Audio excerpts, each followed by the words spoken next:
يا مسهل يا رب. برنامج بقى جديد وفكرته جديدة وما اتعملتش قبل كده. نشرة أخبار إيه بقى؟ ما خطرتش على بال حد. هو بس الهدف إننا في الحلقات دي بنقول للأخبار اللي الإعلام بيجرنا من دقننا علشان نتفرج عليها تتاخر شوية وتاخد أخبارنا دي جنبها. طيب يا عم الأمور بقى اتاخر كده، خدني جنبك.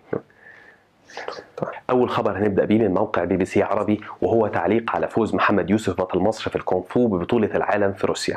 الخبر بيقول: مصادرة وسام ذهبي من رياضي مصري لتأييده مرسي. هستأذنكم بس إني مش هتكلم دلوقتي عن موضوع رفع شعار رابعة.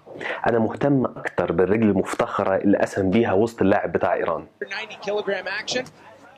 اللهم صل على النبي. الواد بتاع إيران خد الرجل ونزل رسم نجم على الأرض. شايفين بقى الرجلين الفخمتين دول؟ أخذوا رصاصة حية يوم 28 يناير 2011 في يوم جمعة الغضب.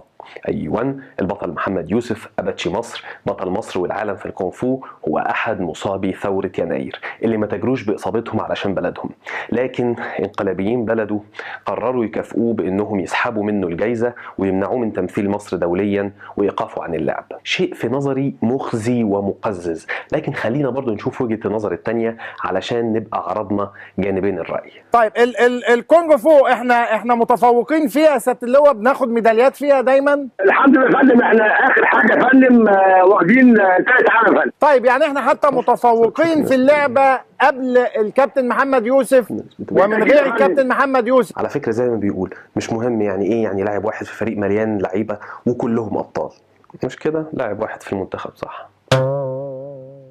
ايه يعني كونغ فو؟ يعني ايه يعني كونغ فو؟ طز في الكونغ فو.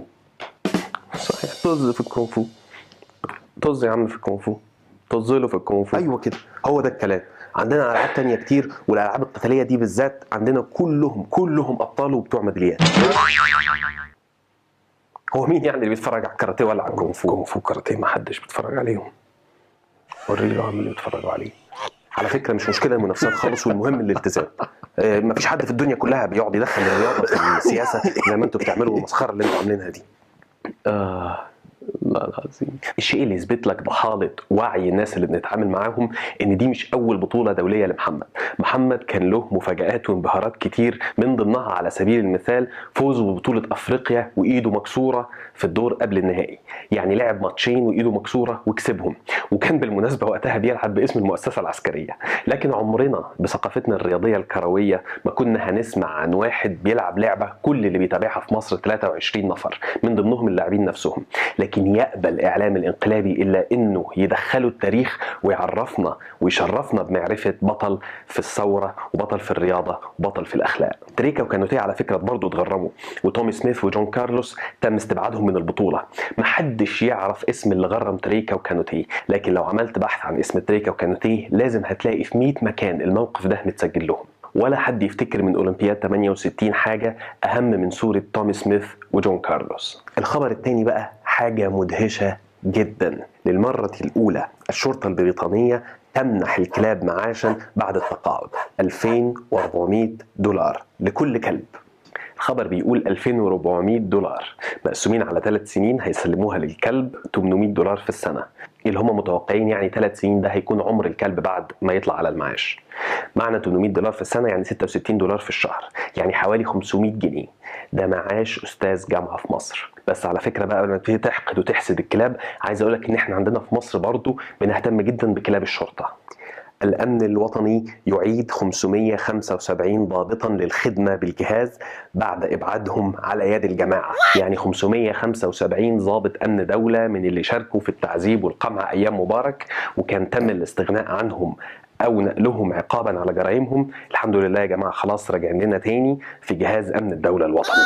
انجلترا كانت طلعت اللي عندها معاش، احنا بقى ما خلصناش انهم يسيبوا شغلهم وبنرجعهم تاني لمراكزهم ياخدوا مرتباتهم كاملة مقابل لا مؤاخذة الممارسة اللي كانوا بيمارسوها معانا زمان. ها بقى مين بيراعي حقوق الكلاب اكتر، احنا ولا انجلترا؟ لا لا لا لا بس بعيد عن الهزار، يعني اكيد وزارة الداخلية اتعلمت من اللي حصل من 25 يناير واتغيرت بشكل كبير ومعاملتها اختلفت تماما مع الشعب. انت ناسي هتافات الجيش والشعب والشرطة ايد واحدة كده يعني؟ طب قابل مراسل MBC ضحية التعذيب للضابط: أبوس رجلك اتعلمت الدرس، ولست أنا صاحب فيديو رصد. إحنا اللي اتعلمنا الدرس مش نختم بقى باخر خبر هنعلق عليه. في الحقيقه هم خبرين في منتهى الفقاقه. يبدو ان الحكومه المصريه بقياده الفريق السيسي ومتابعه حازم الببلاوي وتشجيع المستشار عماد مسعود مشغوله جدا. طبعا يا عم مشغوله، مش بيحاربوا الارهاب ويقبضوا على الاخوان المسلمين وفلول التيار الاسلامي اللي خاربين البلد؟ طبعا يا عم، طبعا، لدرجه انها مش فاضيه تشتغل اصلا. عندنا وزارتين ما شاء الله، واحده قررت انها تنتخ وتأجر شركه اجنبيه تيجي تعمل لها شغلها اللي هي وزاره الخارجيه. خلاص اغلب سفاراتنا رجعت للشغل بتاع زمان بتاع ايام مبارك، انها مجرد فروع لمكاتب امن الدوله في كل دول العالم. ولانها مش فاضيه للتمثيل الدبلوماسي قررت تأجر شركه امريكيه علشان تعمل الشغل الدبلوماسي والعلاقات العامه اللي المفروض ان وزاره الخارجيه بتشفط مليارات من ميزانيه الدوله علشان تعملها. شركه جلوفر بارك جروب.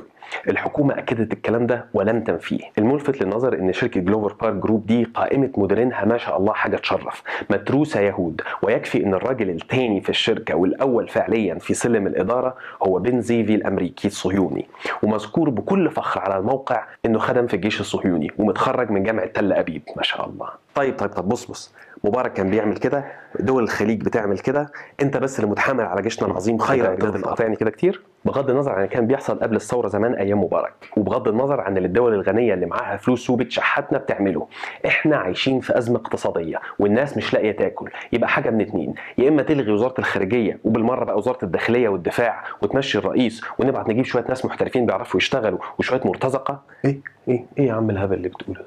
ايه الهبل؟ طيب خلاص، يبقى الجوده بقى بالموجوده ومصر كلها كفاءات وكلام الاستهلاك المحلي ده. انما موظفين حكومه بياخدوا مرتبات بمئات الالاف ونروح نجيب شركه خاصه بمليارات، دونت ميكس. ده من غير الدخول في تفاصيل الشركه الامريكيه دي وسمعه علاقتها بالكيان الصهيوني. نيجي بقى للوزاره الثانيه، وزاره الدفاع. سيجل ماريتايم سيكيورتي، شركه يمكن كلنا سمعنا عنها الفتره اللي فاتت دي وقله ادب. طلع كلام فاكس على فكره، طلع كلام. انا مش بتكلم كل شويه بقى كده بعض الصحف والقنوات والناس، واحنا للاسف منهم، اسأنا فهم القصه دي وافتكرنا ان وزاره الدفاع تعاقدت مع شركه سيجل الصهيونيه اللي مقرها في فلسطين المحتله فعلا للدفاع عن قناه السويس. لكن الحقيقه وزاره الدفاع طلعت قالت هذه الاتهامات انكرها جميعا على طريقه حسني مبارك، وصدقوا وهم كذوبين. الشركة فعلا مهمتها مش حماية القناة. الشركة زيها زي شركات كتير موجودة في قناة السويس، شغلتها تأمين عبور وشحن وتفريغ المراكب في أكتر من مكان في العالم، ومن ضمنها قناة السويس. وجب علينا هنا توضيح الحقيقة علشان ما نبقاش بنرمي الناس بالباطل أيا ما كانوا، ولعلها تكون سنة حسنة لأي حد بعد كده بينقل معلومة اكتشف إنها مضروبة إنه يوضح. طلع الكلام فيكس ولا لأ؟ اتقل دلوقتي هديك حاجه نظيفه. المصيبه يا برنس ان الشركه في ادارتها مجموعه من ضباط الجيش الصهيوني فيهم مجرمين حرب من قيادات جيش الكيان الصهيوني اللي شاركوا في عمليه الرصاص المصبوب على غزه وفي ضرب السفينه التركيه مرمره، ومنهم اللي كان مشارك في عمليات في 67، وتحديدا واحد اسمه عامي اليون اللي شارك في هجمات على السويس ادت لاستشهاد 80 جندي مصري. اللي مش قادر افهمه ازاي يسمح للصهاينه يفتحوا شركه ويكون ليهم شغل في مكان حساس زي ده.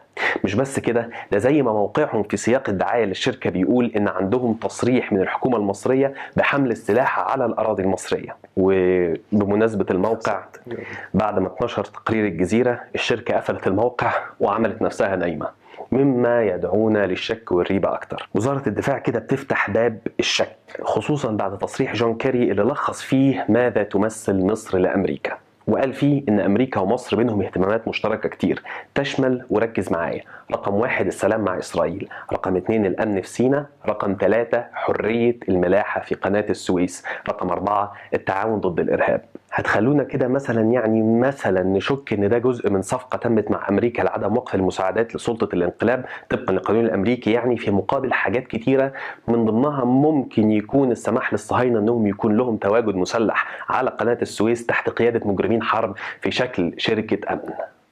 ما تسيبوش الفار يلعب في عبنا، عايزين نعرف ولاد دول بيعملوا ايه في السويس، وهل عايزين كمان نعمل لهم قانون حسن نيه. وفي النهاية هسيبكم مع شوية صور لخبر ما لقينالوش تعليق. سلام.